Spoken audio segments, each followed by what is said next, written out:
Negara bagian Amerika Serikat memiliki berbagai bentuk dan ukuran, tapi bagaimana kita bisa berakhir dengan teka-teki acak seperti ini? Yuk cari tahu di episode Mapek hari ini mulai dari nomor 50. Virginia, negara bagian asli sejak 1607 adalah lokasi Jamestown, tempat awal yang sulit. Pada saat itu, Virginia sangat luas. Raja Charles pertama menarik garis utara di Potomac. Charles kedua putranya menarik garis selatan tepat di atas Great Dismal Swamp, tempat yang namanya terdengar seperti taman hiburan gagal. George ketiga membatasi wilayah barat di pegunungan Allegheny. Saat revolusi, Virginia mengklaim seluruh lembah sungai Ohio. Saat konstitusi berlaku, Virginia masih berjaya dan wilayahnya sangat luas seperti paket combo besar. Kentucky dan Virginia Barat, tapi Kentucky bosan jadi penumpang di belakang. Tahun 1792, Kentucky menjadi negara bagian ke-15. Tahun 1860, satu Virginia keluar dari Uni, lalu Virginia Barat memisahkan diri dari Virginia pada 1863. Dan itu membuka masalah perbatasan baru yang akan saya ceritakan nanti. Nomor 49, jika Anda pikir Virginia sudah cukup sulit, Maryland adalah kelanjutannya. Tak ada yang meminta itu. Lihat bentuknya seperti puzzle. Tahun 1632, Charles I memberi Lord Baltimore koloni baru, Maryland. Dia memotong wilayah di utara Potomac hingga paralel ke-40. Namun, 50 tahun kemudian timbul kekacauan ketika Pennsylvania mengklaim paralel ke-40 yang sama. Klaim yang canggung. Perang Trecap berubah jadi keributan antar tetangga bersenjata musket, bukan pertemuan homeowners association hasilnya. Tidak ada yang benar-benar menang, tapi Maryland jelas kalah. Jadi mereka memanggil Charles Mason dan Jeremiah Dixon, yang setara dengan penggaris manusia, dua juru ukur yang mengubah perkelahian kolonial menjadi batas paling terkenal di Amerika. Tempat perlindungan Katolik Maryland mengalami masalah dengan Protestan. Orang Delaware memperluas batas 23 mil ke selatan, lalu juru ukur menetapkan cabang selatan Sungai Potomac sebagai batas Maryland. Satu bagian pun hilang. Itulah sebabnya kita punya geografi aneh, nomor 48 seperti sekarang. Tahun 1631 Belanda datang ke Delaware. Lalu Inggris berkata, "Tempat bagus, kami ambil." Namun membangun kerajaan butuh biaya besar untuk bayar utang. Raja Charles II memberi William Penn tanah luas di sini, yang kemudian menjadi Pennsylvania. Penn ingin akses ke laut untuk mainan barunya, jadi dia meminjam 3 wilayah bawah Delaware. Britania tak terlalu peduli, namun mereka sadar Delaware secara teknis adalah wilayahnya, situasi teman sekamar kolonial yang aneh, dengan perbatasan utara berupa lingkaran 12 mil di sekitar Newcastle, lelucon geometri yang kebablasan. Penn memerintah kedua koloni, namun Delaware mengurus dirinya sendiri hingga 1776. Delaware meninggalkan Britania dan Pennsylvania. Bahkan sebulan sebelum deklarasi. Terdapat juga area berbentuk irisan seluas 684 hektar yang masih membingungkan. Maryland, Pennsylvania, dan Delaware mengklaim wilayah itu pada 1921, tapi akhirnya sepakat milik Delaware. Delaware menyelesaikan wilayahnya dan menyerahkan tongkat drama ke New Jersey. Nomor 47 New Jersey. Tidak besar, tidak kecil, tapi selalu terlibat pertengkaran. Sisi mudahnya adalah Teluk Delaware dan Samudra Atlantik. Tapi di utara dan barat, perbatasannya lebih liar. Sungai Delaware tampak sebagai perbatasan alami hingga 1664 saat James, Adipati York, tertipu oleh intel buruk. Piagam menyebut garis New Jersey mengikuti cabang utara Sungai Delaware. Juru ukur Belanda, Nicholas Johannes Visser, keliru membaca peta dan menarik garis terlalu ke utara. 50 tahun tegang dengan New York, saling curiga. Pada 1719 keduanya bertemu untuk menyelesaikan masalah dan menelusuri hulu sungai. Warga New York lebih memilih menghadapi beruang daripada bergabung dengan New Jersey. Pada 1720-an, mereka bahkan saling menembak. Mengapa berdebat jika bisa menembak? Semua orang lalu mengadu ke Raja George III yang membuat aturan pada 1760. Perbatasan berada di Sungai Delaware dan Sungai Hudson. New York mempertahankan Pulau Staten pada 1791 sebagai hadiah hiburan. Seseorang harus mengambilnya. Nomor 46. James II memulai tradisi New York hingga 1990-an kali ini membahas batas negara bagian. Batas darat tidak bermasalah, tapi di perairan, peta jadi membingungkan. Misalnya patung Liberty, kebanggaan dan mesin souvenir New York. Masalahnya, dia hanya berdiri diam di New Jersey, pura-pura tidak sadar. Pada 1834 kedua negara bagian sepakat perbatasan membelah tengah Sungai Hudson dan Teluk New York, sementara pulau-pulaunya tetap di tempatnya. Pulau Ellis milik New York jadi rumit karena awalnya milik New York, lalu pemerintah federal memperluasnya lewat reklamasi. Kedua negara bagian berebut pengakuan atas para imigran seperti perebutan hak asuh. Pada 1998, Mahkamah Agung memutuskan tanah reklamasi milik New Jersey. Kesepakatan 1834 menyebut tanah terendam milik Jersey, sehingga bangunan utama ada di New York, tapi sebagian besar pulau bukan milik New York. Sebelum semuanya, New York adalah koloni Belanda bernama New Netherland. Kerajaan luas dari Delmarva ke Cape Cod sampai Inggris membaginya. New York mendapatkan Long Island, Connecticut, dan Panhandle yang aneh itu. New York kehilangan Vermont pada 1790, tapi berhasil mengalahkan Pennsylvania untuk Buffalo, kota asal Buffalo Wings, kemenangan teritorial paling lezat. Jika New York ambisius, tunggu sampai bertemu tetangganya ke-45, Charles II memberi piagam pada Connecticut yang wilayahnya sampai ke Pasifik. Seperti biasa, tentu saja, seseorang harus menarik kembali klaim itu berulang kali. Panhandle yang terkenal itu hanyalah salah satu dari banyak contoh. Oke, mungkin tidak sejauh itu. Pada 1682 perbatasan barat berhenti 20 mil timur Hudson, Connecticut. Belajar menahan diri semacam itu. Kemudian terjadi bencana di utara. Pada 1640, dua juru ukur secara tak sengaja menggambar garis Massachusetts 8 mil lebih ke selatan. Mengagumkan. Itu seperti menggantung gambar tapi memakunya di dinding tetangga, berujung 2 abad pertengkaran. Pengukuran ulang 1702 pun gagal total. Connecticut bahkan menjual beberapa kota kepada Massachusetts hanya untuk menghilangkan masalah itu. Pada 1749 kota-kota itu lagi-lagi membelot demi pajak lebih rendah. Siapa yang bisa menyalahkan mereka? Semuanya baru selesai pada 1804 meninggalkan Connecticut dengan tepi timur Danau Kangamon dan Southwick Jock.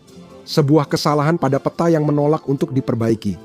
Dan karena satu perselisihan saja tidak cukup, Rhode Island ikut campur, mereka berdebat tentang Teluk Narragansett. Pada 1703, mereka sepakat di Sungai Pawcatuck. Namun baru survei pada 1840, 137 tahun setelahnya. Nomor 44 Rhode Island, negara bagian kecil dengan batas seolah raja. Setidaknya dramanya begitu. Atlantik menangani selatan hingga barat, saya baru saja mengurus dramanya. Tapi lihat bagian timur, garisnya tampak seperti digambar saat gempa. Perselisihan dengan Massachusetts berlangsung 70 tahun dan baru diselesaikan komisi kerajaan pada 1746. 6 kota berganti pihak. Rhode Island menganggapnya kemenangan, Massachusetts menyebutnya nomor 43. Kita sudah melihat batas barat dan selatan Massachusetts. Atlantik membentuk batas timur dan memberikannya Cape Cod sebagai keunggulan geografis. Lihat ke utara, lengkungan aneh di New Hampshire, itulah tempat dramanya terjadi. Pada 1628, piagam kolonial menyatakan perbatasan berada 3 mil di utara, titik paling utara Sungai Merrimack. Kedengarannya sederhana, jika kamu abaikan fakta bahwa tak ada yang tahu, kemana sungai itu mengalir. Ternyata Sungai Merrimack berbelok tajam ke utara di lokasi yang kini disebut Lowell. Jadi, perbatasan Massachusetts yang awalnya lurus tiba-tiba menjadi sakit kepala bagi para kartografer. Raja George II memutuskan bahwa perbatasan akan tetap berada 3 mil di utara sungai itu.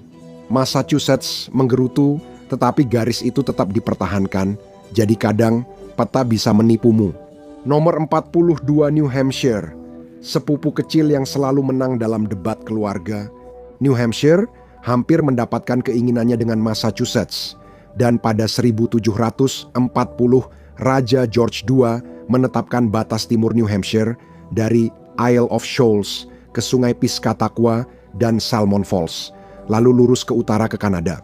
Drama perbatasan hanya pindah tempat. New Hampshire dan Maine berselisih selama 2,5 abad soal pulau-pulau kecil di sungai. Perseteruan itu baru berakhir pada 2000, satu saat pengadilan memutuskan pulau-pulau itu milik Maine, membuat New Hampshire merajuk. Perbatasan Kanada di utara juga bermasalah dan baru selesai tahun 1842. Wilayah barat setidaknya lebih baik. Sungai Connecticut menjadi batas yang jelas dan dapat diandalkan. Itu salah satu dari sedikit hal yang benar dilakukan oleh Raja George III nomor 41. Entah kenapa, Pennsylvania selalu berselisih dengan negara bagian lain. Mereka menang perang perbatasan lawan Maryland, tapi kalah dari New York. Bagian timur mudah, cukup ikuti Sungai Delaware dan selesai. Bagian barat laut adalah Danau Erie, tapi sisanya di barat benar-benar kacau. Baru pada 1767 sudut barat daya Pennsylvania digambar dengan perbatasan barat 5 derajat barat garis bujur Sungai Delaware. Kemudian revolusi datang, menjadi momen bagi semua orang berhenti berdebat soal koordinat dan mulai melawan Inggris. Setelah merdeka, kedua negara bagian menarik garis ke utara dari garis Mason-Dixon ke persegi panjang Danau Erie. Tercapai, ya hampir, karena kalau kamu melirik ke timur, ya masih bergelombang. Sekarang, negara-negara bagian awal kurang bersatu, lebih seperti teman sekamar dengan masalah batas wilayah. Jika suka bahasan peta seperti ini, tekan subscribe. Emosiku sekarang, antara bingung dan Nebraska nomor 40, Tur OG 13 melaju ke selatan, melewati rawa suram. Perbatasan Virginia mengatur wilayah Atlantik, selalu bisa diandalkan.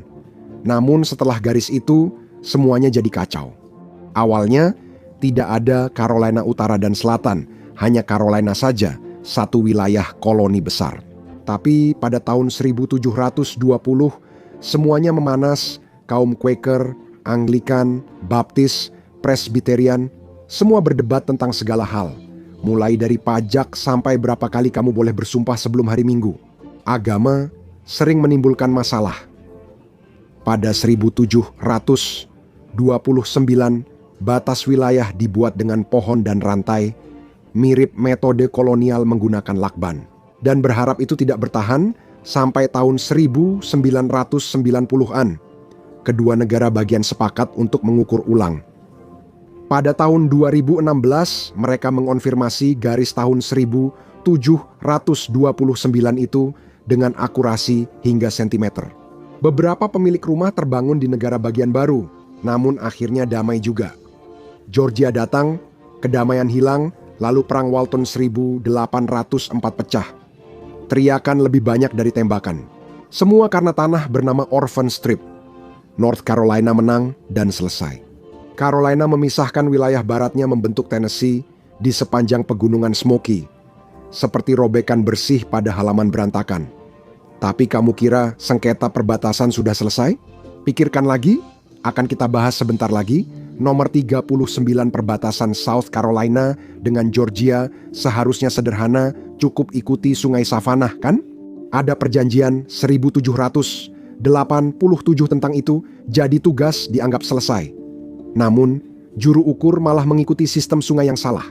Mereka memangkas sekitar 700 mil persegi dari peta Georgia, tidak masalah besar. Jika mengabaikan hilangnya satu kabupaten, Sungai Savannah melakukan apa yang terbaik bagi sungai. Sungai mengalir, bergeser, meninggalkan pulau-pulau seperti anak-anak yang tertinggal di mal. Lalu muncul pertanyaan, siapa pemilik pulau itu? Mahkamah Agung baru memutuskan pada 1990 Carolina Selatan menang lagi, Georgia 2 kali kalah. Nomor 38. Masih ada satu kesalahan batas yang sampai hari ini membuat sebuah negara bagian marah, Georgia. Dulu pernah membentang hingga sungai Mississippi, versi kolonial si ambisius, dan garis selatan dengan Florida Spanyol di paralel ke-30. Satu diresmikan pada 1795. Hidup birokrasi. Tahun 1802, Georgia menyerahkan tanah barat ke pemerintah federal, membentuk wilayah Mississippi dan mengurangi egonya. Perbatasan diagonal yang baru membentang dari Uchi Creek di Chattahoochee sampai Nickajack di Tennessee, sampai para juru ukur menyadari mereka salah. Ujung selatan berpindah ke timur hingga Lanat. Terasa cukup dekat. Garis Florida mengikuti sungai Saint Mary's, sedangkan garis Tennessee melenceng 1 mil ke selatan. Masalah itu diperbaiki tahun 1819, menyisakan tikungan aneh di sudut Montgomery. Georgia tetap kesal dan pernah mengancam menuntut Tennessee pada 2013. Karena kenapa membiarkan kesalahan berusia 200 tahun berlalu begitu saja? Nomor 37, Vermont, dulunya adalah negaranya sendiri. Pemberontak rasa maple dari New England. Perbatasan dengan New Hampshire di sungai Connecticut mudah, namun baru resmi pada 1933. Ternyata 150 tahun belum cukup untuk menggambar garis lurus. New York memang bikin pusing ya. Danau Champlain jadi perbatasan berair. Namun George kedua menyerahkan Vermont ke New York yang menolak melepasnya, sehingga Vermont memberontak dan mendeklarasikan kemerdekaan dari New York. Ketegangan itu berlangsung melewati masa konstitusi sampai akhirnya New York menyerah atau menerima $30.000 untuk menutupi klaim properti. Uang tutup mulut kolonial. Vermont masuk serikat, Massachusetts netral, dan perbatasan Kanada ditetapkan di paralel ke-40 tahun 1842. Tidak ada ekspansi ke utara, tanpa drama, hanya sirup maple dan damai. Nomor 36, perbatasan timur Maine dengan Atlantik mudah. Sisanya bikin pusing. Bentuknya seperti peta. Maine dulunya bagian dari Massachusetts, lalu minta jadi negara bagian pada 1819 dan Massachusetts langsung setuju, mungkin karena ingin satu beban berkurang. Selain itu, menerima Maine sebagai negara bagian bebas, menyeimbangkan Missouri sebagai negara bagian budak. Versi politik dari kamu ambil sofa, aku ambil anjingnya. Perbatasan Kanada membentang dari sungai Saint Croix ke dataran tinggi. Ide bagus, tapi tidak ada yang tahu arti dataran tinggi, bukit, gunung, atau sekadar perkiraan. Perang 1812 tidak membantu, bahkan Raja William I dari Belanda gagal menyelesaikannya pada 1831. Perbatasanmu bermasalah jika Eropa ikut campur. Tahun 1842, perjanjian Webster-Ashburton menyelesaikannya. Menteri Luar Negeri Daniel Webster menyelesaikan kesepakatan dengan memakai peta lama Franklin yang justru memberi lebih banyak tanah ke Kanada. Dia menyembunyikannya meski tak ada yang tahu kejeniusannya dalam diplomasi atau manipulasi tingkat dunia. Pilih saja, nomor 35 pria Florida dulu, bukan orang Amerika. Inggris merebutnya dari Spanyol, lalu mengembalikannya setelah kemerdekaan Amerika Serikat hadiah, perpisahan yang canggung dari George ketiga. Baiklah, kamu ambil rawa itu. Amerika Serikat mengambilnya tahun 1821, lalu 1845 jadi negara bagian Florida, lembab, dan perbatasannya jelas karena berbentuk semenanjung. Itu berbatasan dengan Georgia, tapi Panhandle dulunya milik Inggris. Mereka membagi Florida Spanyol menjadi timur dan barat. Mereka menetapkan batas utara Florida Barat di paralel ke-31. Para pemukim, kebanyakan dari Alabama, datang dan merasa tempat ini seperti rumah. Antara 1800-11.901, mereka 7 kali mencoba bergabung kembali dengan Alabama, bahkan Alabama sempat menawarkan membeli Panhandle. Florida tetap menolak, kemungkinan karena kesal. Perseteruan berlanjut hingga 1950-an saat kedua negara bagian akhirnya ke pengadilan. Di atas Sungai Perdido, Alabama menang dan perbatasan Florida bergeser 3 mil ke timur. Itu cukup mengingatkan siapa bos nomor 34. Semua orang di sini mungkin sudah tahu tentang pembelian Louisiana, tapi itu bukan hanya soal memberi properti utama ke Amerika Serikat. Itu menggagalkan rencana ekspansi Florida dan menciptakan sisa wilayah di antara Sungai Pearl dan Perdido ke wilayah Mississippi yang akhirnya menjadi pijakan Alabama di Teluk. Bukan pantai yang luas, tapi tetap dihitung. Batas utara di paralel ke-35 berasal dari piagam Old Carolina milik Charles II. Tapi bagian aneh di barat laut itu adalah Sungai Tennessee. Sungai itu membelah tanah Chickasaw dan Cherokee, dan garisnya tetap begitu tanpa kompromi. Kemudian muncul tanah Yazoo, penipuan dengan nama bagus tapi kesepakatan buruk. Gubernur Georgia menjual 35 juta hektar tanah di Alabama dan Mississippi dengan harga sangat murah, merupakan penipuan. Kesepakatan itu dibatalkan, tapi kerusakannya tetap ada. Garis utara yang baru mengikuti perbatasan suku asli yang diperselisihkan itu. Batas barat dari perjanjian 1765 membelok ke tenggara sampai Teluk, 10 mil timur Sungai Pascagoula. Jalurnya tidak lurus. Benar, tapi asal-usul Alabama juga seaneh. Batas Mississippi, nomor 33, terlihat lurus hingga kamu memicingkan mata, lalu sungainya berubah. Sungai itu sulit berkomitmen. Sungai itu sering berubah jalur, Mahkamah Agung berulang kali menjadi wasit, terakhir 1995, namun tetap tak ada solusi. Mississippi dan Louisiana kini berbagi pulau dan memiliki enclave kecil di wilayah satu sama lain, layaknya teman sekamar yang tak pernah pindah. Perbatasan utara bersikap baik. Garis lintang ke-35 berkat Charles, II tetap lurus berabad-abad, dan entah mengapa satu-satunya hal normal di Mississippi, nomor 32.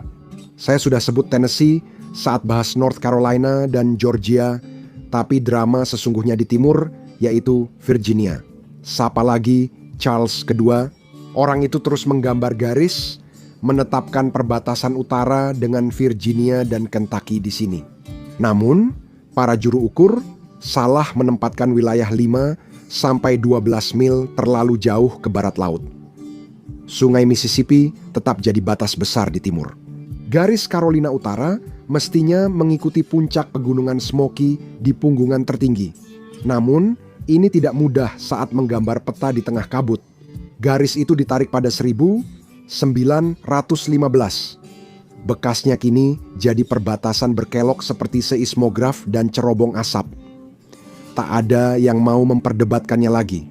Saya telah membahas perbatasan selatan dan timur Kentucky, Sungai Mississippi di barat, Sungai Ohio di utara, serta garis-garis yang diperjuangkan di selatan dan timur. Semuanya baik-baik saja sampai Anda melihat Kentucky Bend, 27 mil persegi lahan pertanian dengan sekitar 9 orang yang terdampar seperti bagasi hilang. Namun, dulu tidak selalu begitu.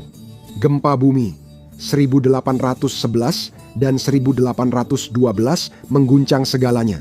Gempa itu sangat kuat, lonceng gereja berdentang di Boston dan Sungai Mississippi mengalir berlawanan arah, membentuk jalur baru dan membuat para juru ukur kebingungan. Sepertinya kita hanya akan menggambar mengelilinginya. Begitulah Kentucky mendapat tikungan terkenalnya, plus beberapa tikungan kecil lain di jalurnya. Negara-negara bagian sudah mendapat dan kehilangan tanah, bertarung melawan lebah, dan masih ada lebih dari setengah negara yang tersisa. Nomor 30 lahir dari Northwest Ordinance, hadiah hiburan revolusi. Ohio masuk serikat tahun 1803 sebagai negara bagian bebas. Perbatasan selatan dengan Kentucky, yang dulu bagian Virginia, mengikuti Sungai Ohio ke timur. Perbatasannya berbatasan dengan Pennsylvania di garis Mason-Dixon, dan Danau Erie menjadi batas utara selama sekitar 5 menit ke barat. Perbatasan Indiana adalah garis lurus rapi dari tengah Sungai Ohio ke atas. Tapi drama yang sebenarnya terjadi di utara, di Toledo Strip, sebidang tanah rawa yang tipis di antara Ohio dan Michigan. Keduanya menginginkannya, keduanya mengirim milisi, Hampir terjadi perang demi Toledo saat ini. Kongres turun tangan, menyerahkan bendera wasit ke Ohio. Michigan juga mendapat sesuatu yang akan saya bahas nanti. Mereka juga mendapat banyak salju. Kemenangan ke-29 bersama. Michigan secara geografis mirip Florida di utara. Banyak air, bentuk aneh, cuaca berubah-ubah. Tapi kurang Michigan, bro. Awalnya, wilayah ini adalah bagian dari Indiana sampai para pemukim menyadari bahwa ibu kota di Vincennes hanya tempat yang bagus kalau kamu suka bepergian seminggu hanya untuk mengurus dokumen. Jadi mereka memisahkan diri. Danau-danau besar membentuk batas rapi di peta, namun kacau di lapangan. Pulau Gula Lama diperebutkan Inggris. Perjanjian Daniel Webster memberi Michigan wilayah itu setelah menukar sebagian danau superior ke Minnesota. Dapat satu, hilang satu. Indiana memindahkan perbatasannya 10 mil ke utara pada 1816. Itu memicu Perang Toledo dengan Ohio dan tradisi Michigan yang selalu kalah dari tetangga selatannya dengan hadiah hiburan berupa semenanjung atas. Semua orang dapat sesuatu, tapi tak ada yang bahagia. Energi khas Midwest nomor 28. Perbatasan Indiana tampak rapi, tapi jika dilihat dekat berbeda. Sungai Ohio membentuk batas selatannya dengan Kentucky. Tapi mereka tidak bisa sepakat di mana garis itu berada. Kentucky mengklaim tanda air tertinggi di tepi Indiana. Indiana bilang, tidak, yang rendah. Semua orang punya tetangga seperti ini, itu pagar saya. Indiana bosan. Kentucky tetap saja memungut pajak untuk seluruh sungai itu. Pada 1980 perbatasannya tetap di tanda air terendah. Seperti sejak 1792. Kadang hal jelas perlu dijelaskan 2 kali. Garis barat dengan Illinois juga tidak jelas. Pada 1805 Kongres menetapkan Sungai Wabash sebagai batas bawah. Ibu kota lama mungkin kehilangan sorotan, tapi setidaknya itu menyelamatkan Indiana dari kecemasan kartografi selama 1 abad. Nomor 27 Abraham Lincoln tidak lahir di tanah Lincoln, dia lahir di Kentucky di seberang Sungai Ohio, Canggung. Perbatasan resmi diselesaikan tahun 1991. Tanda air rendah yang berubah-ubah ini hanya berlangsung sekitar 200 tahun, Sungai Mississippi menjadi batas barat. Dan dibandingkan lainnya, hampir tak ada drama di sana. Justru di utara semua kekacauan terjadi.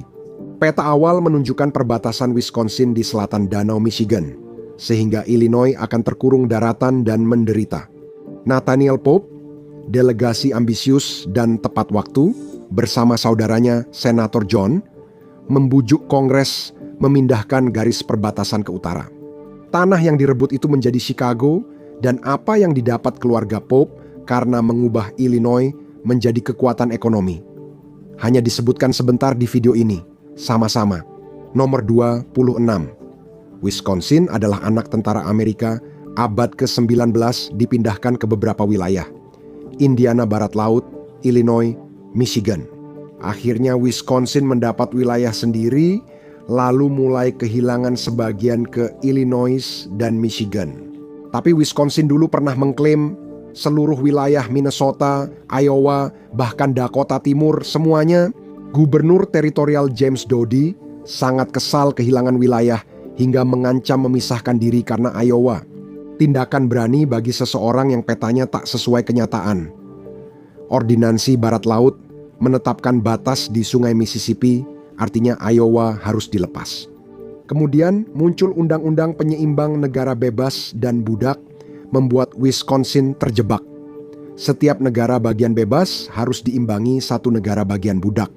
1:1. Versi demokrasi Minnesota membagi tagihan melalui Undang-Undang Pemberdayaan 1846. Perbatasannya mengikuti Sungai Mississippi dan Sungai St. Croix ke utara. Itulah mengapa St. Paul berada di Minnesota. Sementara Wisconsin hanya bisa melihat dari seberang sungai dan bertanya-tanya kenapa mereka kehilangan pemandangan indah itu. Nomor 25 Virginia Barat berpisah dengan Virginia tapi tetap mempertahankan semua perabotan bersama. Perbatasan dengan Pennsylvania, Maryland, Kentucky, Ohio. Tidak ada drama. Bagian paling sulit adalah menggambar garis dengan X.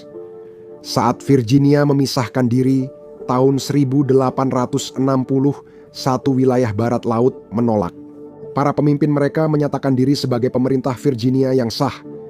Itu cukup berani, mengingat sekitar sepertiga dari wilayah yang mereka klaim bahkan tidak hadir.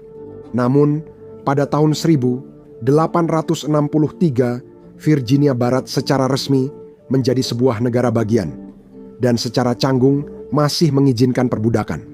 Peta disusun terburu-buru, pemilu kacau, dan separuh juru ukur tak berizin hadir. Kebutuhan militer bertujuan melindungi rel kereta api Baltimore dan Ohio. Negara bagian baru mengambil alih wilayah di sepanjang sungai Potomac. Perbatasannya membentang ke timur seperti pegangan panci yang digambar orang sakau kafein. Kini saatnya pergi ke barat sungai Mississippi untuk pertama kali. Nomor 24 perbatasan Minnesota dengan Wisconsin relatif tenang, tapi dengan negara lain situasinya berbeda.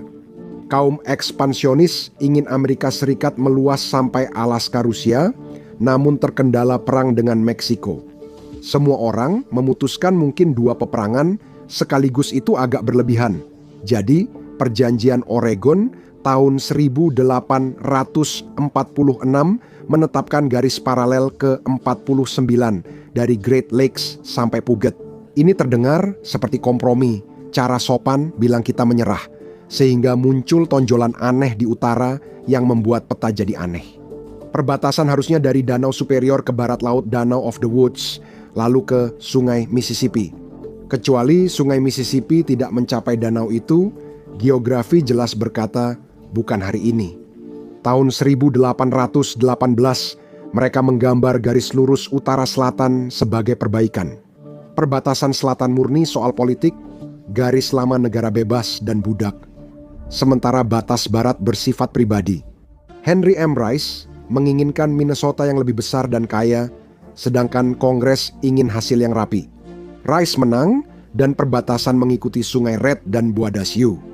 Karena garis lurus hanya untuk yang mudah menyerah, nomor 23 tepi timur Iowa mengikuti Sungai Mississippi.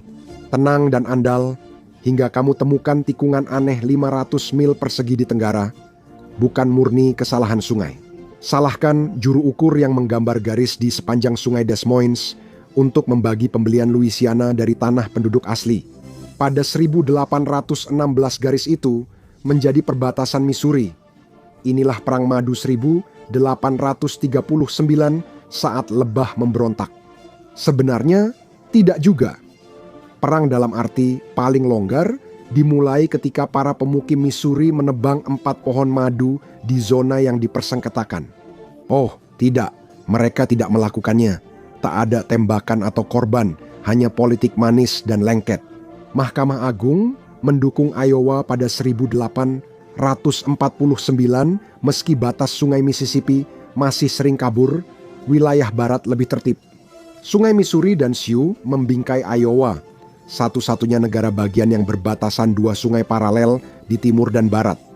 Nomor 22, Kompromi Missouri 1820 membentuk negara bagian dan masalah baru. Kompromi itu membiarkan Missouri masuk sebagai negara bagian budak, Maine sebagai negara bagian bebas, Yin, dan yang politik pun tercapai. Itu juga menarik garis batas masa depan negara ini.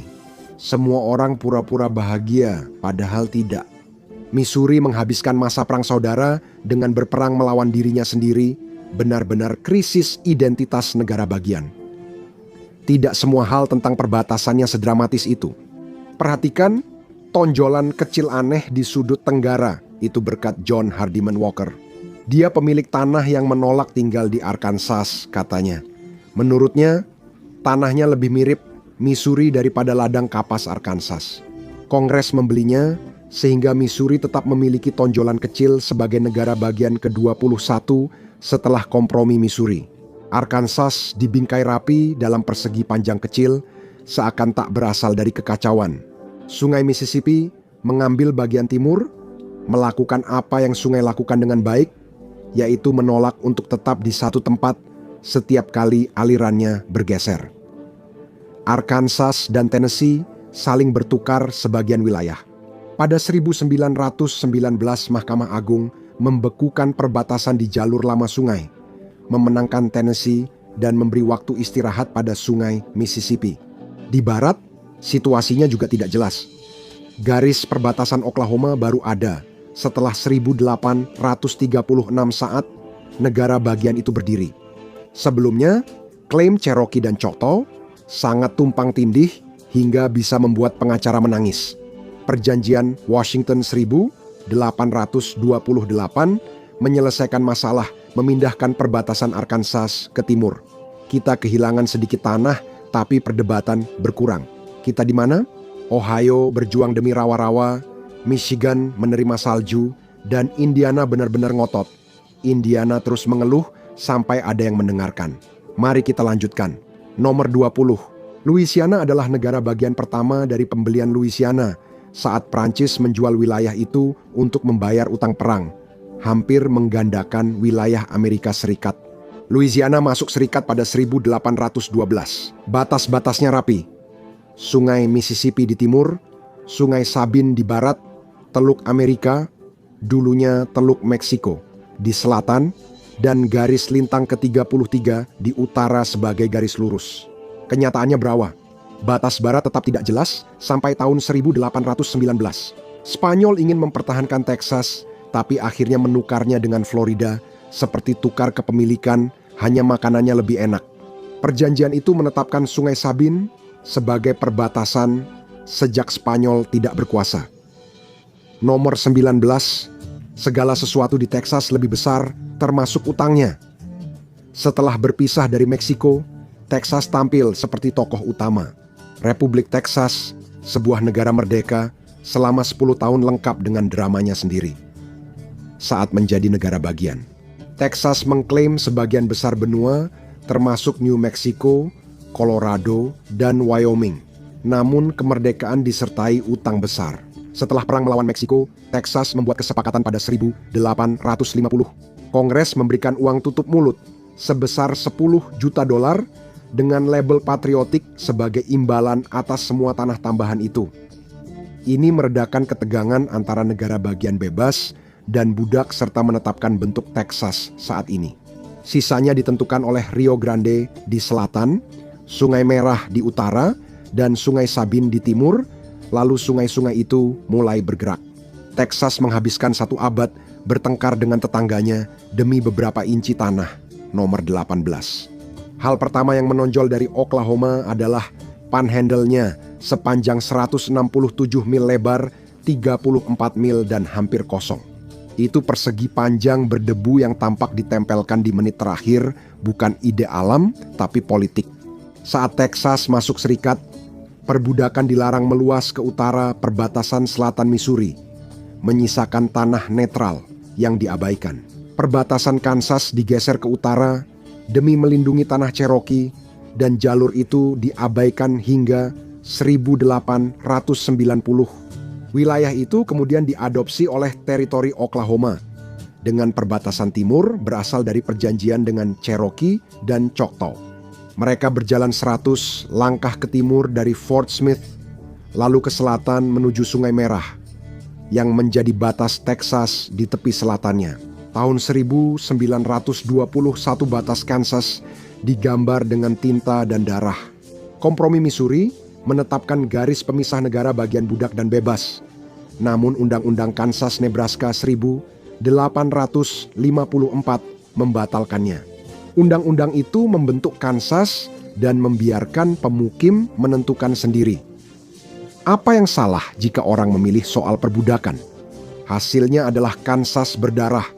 Tahun-tahun kekacauan hingga keadilan ala perbatasan terasa menyenangkan. Tahun 1856 penyerbu pro-perbudakan menjarah Lawrence. John Brown dan anak-anaknya membalas dengan pembantaian Potawatomi, menewaskan 5 pria. Sejak itu, tidak ada yang bisa tidur nyenyak di Kansas. Saat peluru berterbangan, Kongres menarik garis di antara 37 hingga 40 derajat lintang utara Missouri di satu sisi, dan meridian ke-25 di sisi lain. Awalnya, Kansas mencapai Colorado tapi pegunungan dipisahkan karena terlalu tinggi dan jauh. Jujur, tidak sepadan usahanya. Akhirnya, pihak anti perbudakan menang dan Kansas menjadi negara bagian bebas pada 1861 saat perang dimulai. Negara ini sudah latihan. Nebraska nomor 16 terletak di pusat Amerika, di meridian ke-100. Dinding tidak resmi antara timur dan barat membelah di tengahnya. Namun, negara bagian ini tak selalu berbentuk persegi panjang rapi. Undang-undang Kansas-Nebraska menetapkan wilayah ini dari Sungai Missouri sampai Pegunungan Rocky. Lalu muncul Colorado, Dakota, dan Wyoming, masing-masing mengambil sebagian wilayah hingga akhirnya hanya tersisa Nebraska. Terlihat cukup masuk akal, letaknya bukanlah karena keberuntungan. Kongres butuh jalur mulus untuk rel kereta lintas benua, dan dataran Nebraska menawarkan energi pilih aku. Garis utara dan selatan di lintang 43 dan 40 derajat utara batas barat di meridian ke-104 dan batas timur. Disitulah Sungai Missouri jadi rumit. Saat berkelok, sebagian lahan berpindah ke Iowa, seperti dua tetangga yang ragu berkomitmen.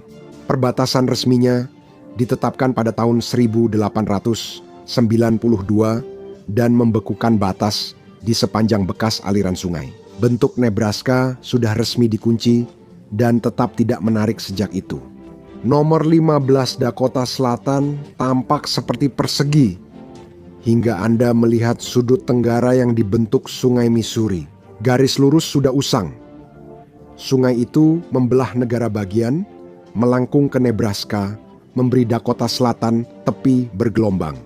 Seiring waktu, sungai berubah arah, membawa tanah dan menukar wilayah kedua negara bagian, seperti penggemar kripto yang mencari tren baru. Nebraska tidak senang.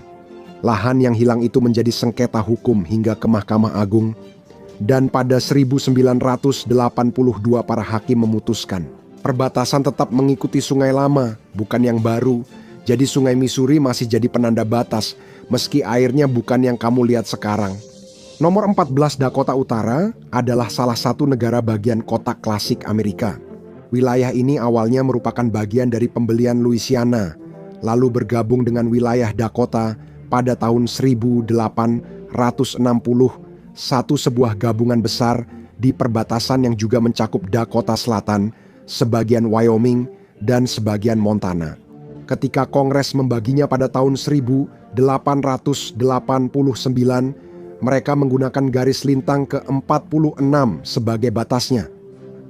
Dakota-Dakota itu berpisah dan mereka tidak pernah mengadakan reuni. Tepi timurnya mengikuti Sungai Merah, yang sering banjir hebat hingga lahan pertanian bisa berpindah negara setiap musim semi. Alam memberi relokasi gratis. Baru pada 1964 perbatasan di alur lama sungai itu dibekukan. Mereka seperti Raja Canute yang memerintahkan air tetap diam. Kongres Barat memutuskan untuk melewati Sungai Missouri sepenuhnya. Garis bujur lurus, peta bersih, lebih sedikit pusing. Hasilnya, Dakota Utara berbentuk persegi sempurna dan cocok dengan nomor 13. Montana tidak memulai dengan batas wilayah sendiri, tetapi hanya mewarisi sisa wilayah dari yang lain. Montana awalnya sering dipindahkan dari wilayah Oregon, Nebraska, Dakota, dan Idaho, seperti Wisconsin. Pada tahun 1864, Kongres membentuk wilayah Montana. Mungkin hanya agar peta tidak berubah setiap hari. Di atas kertas, itu terlihat rapi. Meridian ke-34 Barat Washington, paralel ke-49 di utara, paralel ke-45 di selatan, dan garis lurus membentuk batas rapi. Sampai mereka melihat pegunungan. Para juru ukur mencoba mengikuti garis pembagi benua, tersesat, dan melakukan apa yang selalu dilakukan manusia saat bingung, mereka menebak. Montana tetap memakai batas lama saat bergabung dengan serikat pada 1889, meski ada kesalahan. Ini menunjukkan tak ada yang sempurna. Survei menemukan penanda sudut yang jaraknya bermil-mil. Garis Idaho dan Wyoming sebenarnya tidak bertemu, namun memperbaikinya terlalu mahal dan bisa merusak jalur pendakian. Kita sebut saja ini pesona rustik nomor 12 Idaho. Pertama, Lihat cerobong asapnya. Wilayah itu awalnya bagian dari Washington. Setelah emas ditemukan tahun 1860, segalanya berubah. Para pencari emas Wild West datang mencari hukum, ketertiban, dan whisky, tapi wilayah Washington menolaknya. Mengelola demam emas dari Olympia terdengar seperti serangan panik yang menunggu untuk terjadi. Jadi pada tahun 1863, Kongres membentuk wilayah Idaho. Masalah selesai, muncul kekacauan baru. Garis utara Idaho sesuai paralel ke-49 dari perjanjian Oregon. Sungai Snake mengalir di wilayah barat, melintasi Idaho, Oregon, dan Washington, lalu bertemu sungai Clearwater di selatan. Garis lurus membentang di meridian ke-111 perbatasan timur yang kacau dengan Montana disebabkan oleh anggota Kongres Idaho, Sidney Edgerton. Dia menginginkan kota pertambangan emas Bannock berada di Montana, bukan di Idaho. Dia melobi agar perbatasan mengikuti pegunungan Bitterroot dan memperoleh Bannock. Meski kini Bannock jadi kota hantu, Edgerton tetap mendapat pegunungan dan jabatan gubernur. Itulah geografi. Nomor 11 Wyoming jadi negara bagian pertama yang mengizinkan perempuan memilih.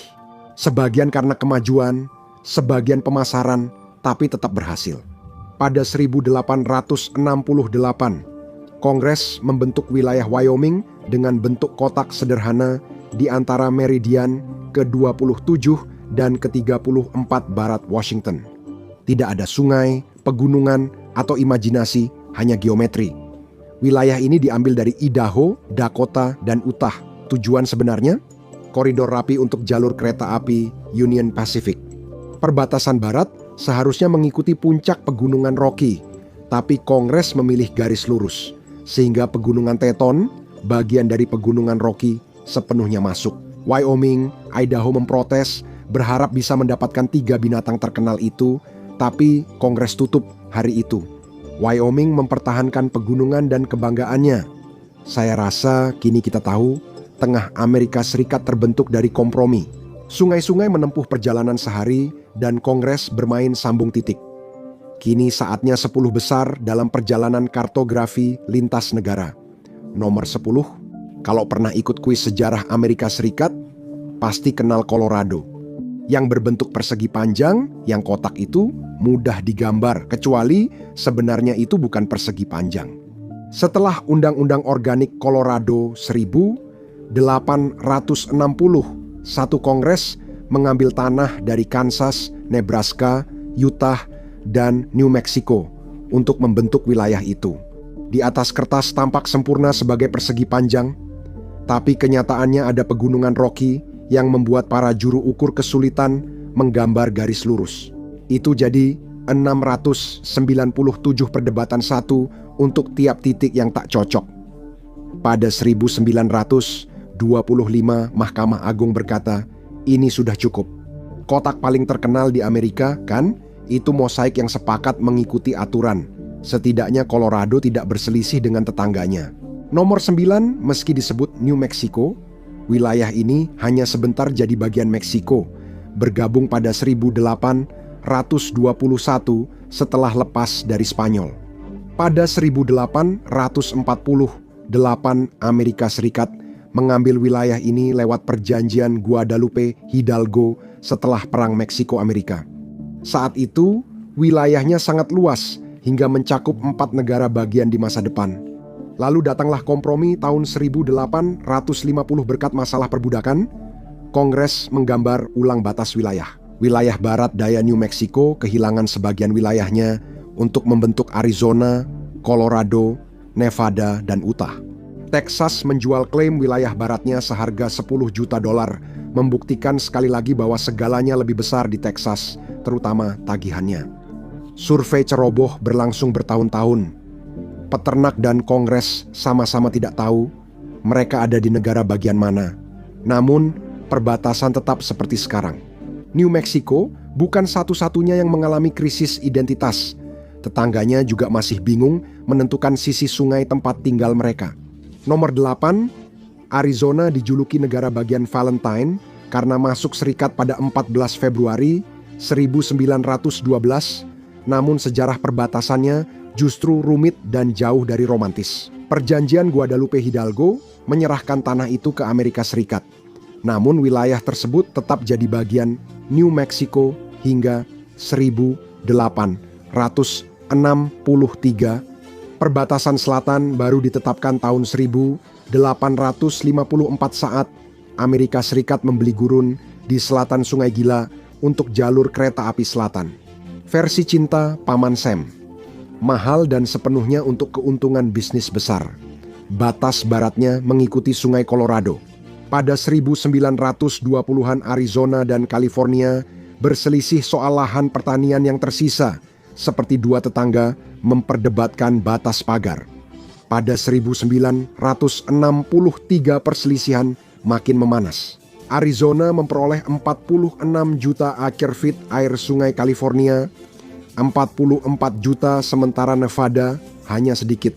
Garis lintang ke-37 berbatasan dengan Utah, meridian ke-109 dengan New Mexico, dan keduanya bertemu di Four Corners. Satu-satunya tempat di Amerika di mana kamu bisa berdiri di 4 negara bagian sekaligus dan mempertanyakan hidupmu. Nomor 7, Utah harus mengikuti 6 kali audisi sebelum akhirnya menjadi negara bagian, namun kegigihannya membuahkan hasil. Saat pemukim Mormon tiba di lembah Great Salt Lake tahun 1847, mereka memimpikan negara Deseret. Negara itu akan membentang dari California ke Colorado, Oregon ke Meksiko. Pada dasarnya, seluruh wilayah itu. Kongres berkata, sama sekali tidak. Wilayah Utah dibentuk tahun 1850 lebih kecil, rapi, dan tidak berkhayal tentang kebesaran. Selama 20 tahun berikutnya, Utah terus kehilangan wilayahnya. Colorado mengambil bagian timur, Nevada mengambil bagian barat, dan saya akan bahas itu nanti. Wyoming muncul dan menghapus sudut timur laut, seolah itu hanya mimpi. Ketika Utah bergabung dengan Serikat pada 1896, Deseret tinggal kenangan, dan Utah kini terkurung, setengah dari ukuran awal dan 2 kali lebih asin. Negara bagian ke-6, Nevada, awalnya hanya wilayah gurun, sempit antara meridian ke-116 dan paralel ke-37 tanpa Vegas dan lampu neon. Lalu datanglah hikmahnya, tambang perak Comstock ditemukan dan tiba-tiba semua orang peduli. Pada 1862, Kongres memindahkan perbatasan timur Nevada 1 derajat ke timur untuk mengambil wilayah tepi sungai, lalu melakukannya lagi 4 tahun kemudian.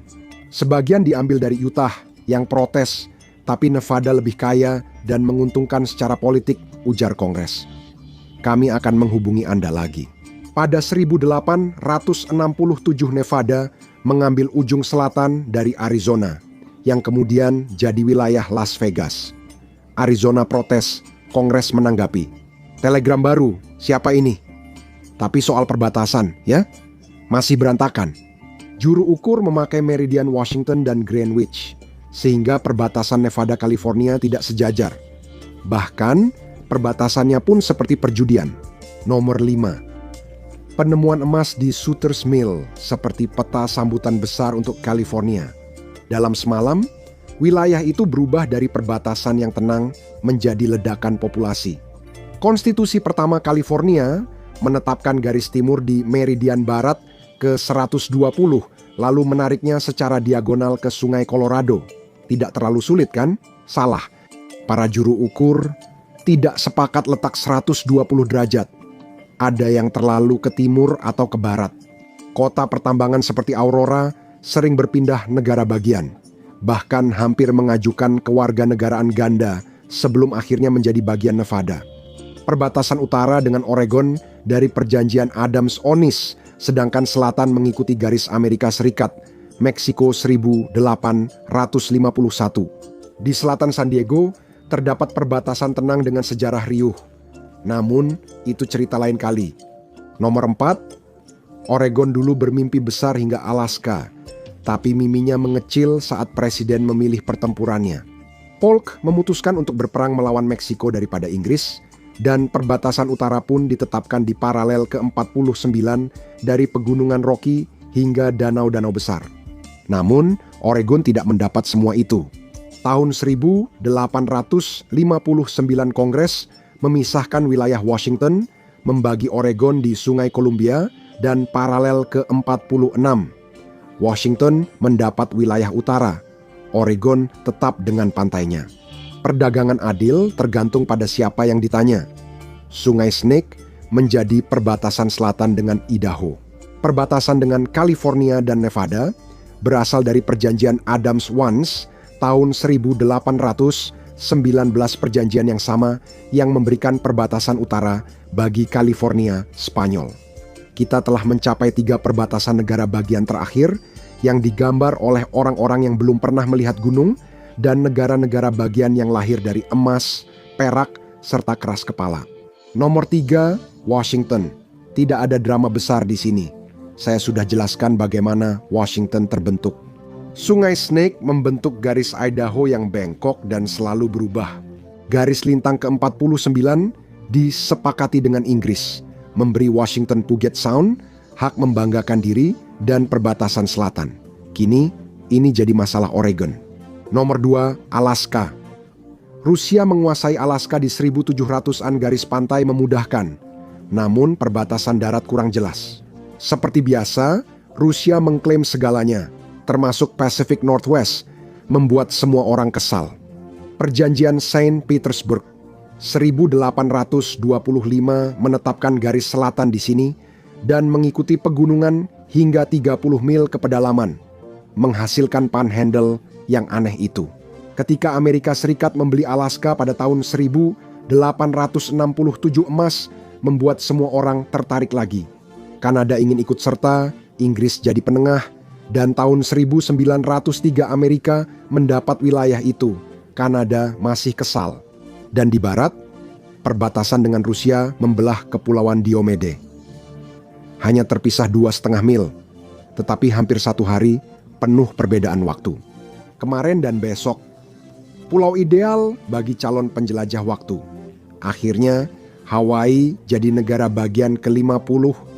Tak ada sihir di sini, hanya politik dan pertengkaran yang sebenarnya sama saja. Bagaimana rantai pulau di Samudra Pasifik bisa jadi bagian negara yang sangat jauh? Tentu saja, seorang pria Inggris terlibat. Kapten Cook tiba tahun 1778 menemukan para kepala suku berperang. Dengan senjata impor, Raja Kamehameha I menyatukan pulau-pulau pada 1810. Para misionaris datang, melarang hula dan mengambil alih pemerintahan. Pada tahun 1890-an, para pebisnis asing menguasai tempat itu. Mereka bahkan memiliki klub aneksasi, semacam startup kolonial. Tahun 1893, mereka menggulingkan monarki Hawaii, membentuk republik, lalu 5 tahun kemudian menyerahkan Hawaii ke Amerika Serikat. Hawaii menjadi negara bagian pada 1959. Akhir indah untuk kisah berantakan. Terima kasih telah bergabung hari ini. Semoga Anda menikmati videonya. Jika ingin melihat lebih banyak, silakan berlangganan dan aktifkan notifikasi. Dukungan Anda sangat membantu. Terima kasih sekali lagi dan sampai jumpa di lain waktu di Mepek.